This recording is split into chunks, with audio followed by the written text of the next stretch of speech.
ফোনের বিভিন্ন শ্রম শোষণের কাহিনী আপনারা শুনেছেন।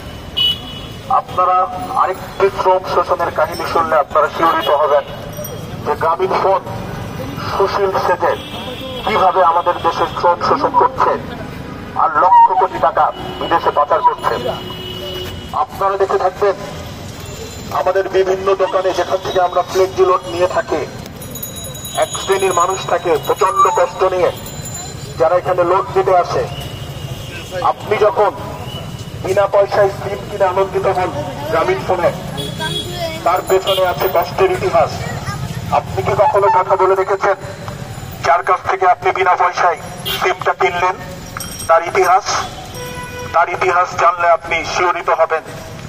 দেখতে পারবেন গ্রামীণ ফোনের আর একটা ভয়ঙ্কর রূপ। এই কাজগুলো যারা করে তাদেরকে গ্রামীণ ফোন নাম দিয়েছে সেলস এক্সিকিউটিভ। এই মানুষগুলো সকাল 9টা থেকে শুরু করে রাত 10টা পর্যন্ত যে কাজগুলো করে তার প্রতিটা কাজই করে তারা গ্রামীণ ফোনের জন্য।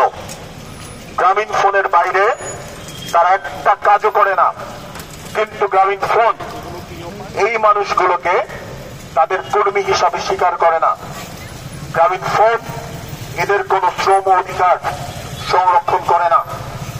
আপনারা দেখবেন যে তারা ওভারটাইম বলে, যারা সেলস এক্সিকিউটিভ আছেন তারা ওভারটাইম বলে কোনো শব্দের সাথে পরিচিত না। কিন্তু তাদের সকাল শুরু হয় 8টা থেকে 6টা থেকে আর রাত 10টা পর্যন্ত তাদেরকে কাজ করতে হয়।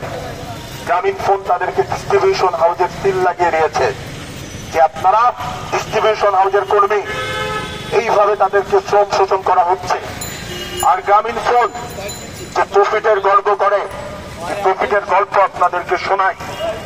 এই প্রফিট তৈরি করার পেছনে সবচাইতে বড় ভূমিকা যদি রেখে থাকে গ্রামীণ ফোনের ওই সেলস এক্সিকিউটিভ গুলো, যাদেরকে তারা নিজেদের কর্মী হিসাবে স্বীকার করে না, যাদের শ্রম অধিকারকে তারা স্বীকার করে না। আমরা দেখেছি, আমরা খুব ক্লোজলি তাদের সাথে কাজ করেছি। এই সেলস এক্সিকিউটিভ গুলো না থাকলে আজকে গ্রামীণ ফোনের এত বড় বিল্ডিং দেখতে পারতেন না।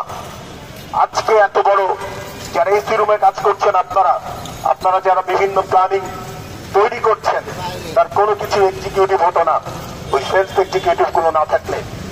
আরো মর্মান্তিক ব্যাপার, তাদেরকে মোটরসাইকেল দেওয়া হয়, তাদের মাথায় দেওয়া হয় এক রাশ টেনশন। এই টেনশন নিয়ে তারা যখন সেলস টার্গেট নিয়ে গ্রামীণ ফোনের জন্য বের হয়, তারা অ্যাক্সিডেন্ট করে অনেক এসি মারা গিয়েছেন। যাদের ফ্যামিলি, যাদের পরিবার, যাদের বাচ্চারা আজ খেতে পায় না, এই গ্রামীণ ফোন তাদেরকে কোনো ধরনের সহযোগিতা করেনি। সহযোগিতা কিভাবে করবে যাদেরকে তারা কর্মী হিসাবে স্বীকার করে না? আপনারা দেখবেন বিভিন্ন জায়গায় এরা আহত অবস্থায় আছে, কিন্তু এই গ্রামীণ ফোন কখনো তাদের পাশে দাঁড়ায়নি। আমি একটা ইউনিটের কথা বললাম যেখান থেকে তারা এইভাবে সেলস এক্সিকিউটিভদের শ্রম শোষণ করছে। তারা বাংলাদেশের গ্রামীণ ফোনের বিভিন্ন ইউনিটে তারা টেকনোলজিকে এইভাবে করে রেখেছে, এন্টারপ্রাইজ ইউনিটে এইভাবে করে রেখেছে, যারা থার্ড পার্টির এমপ্লয়ীদের নিয়েছে, যারা আমাদেরই বাংলাদেশের সন্তান, তাদের শ্রম শোষণ করছে। তাদেরকেও আমরা নিয়ে আসবো, তারাও আমাদের সাথে দাঁড়াবে।